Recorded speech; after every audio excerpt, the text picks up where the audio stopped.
Hey guys, Adam with Behm Muscle Joint Clinic.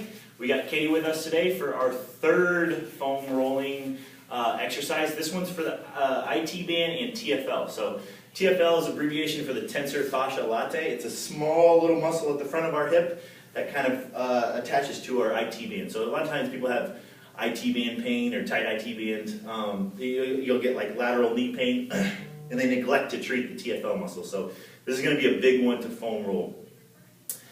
You can foam roll the IT band. A lot of times though with the tight IT band, you're going to want to work on the TFL and then the glute med, not really the IT band itself, but we'll show the IT band roll as well. So for this one, Katie's going to work on her right IT band or right TFL, so she'll kind of lean a little bit forward.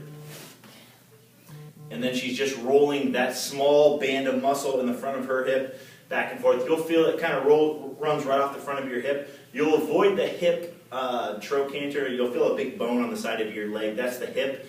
I would avoid rolling over that specifically because you can get some hip bursitis. But then to get to the IT band, she'll roll a little bit behind the TFL and then straight down her leg. So for this one, she'll bring her left leg forward and she's kind of using her left leg to kind of push up and down the IT band. So nice and slow, and you'll want to work that whole muscle group itself, TFL and then IT band.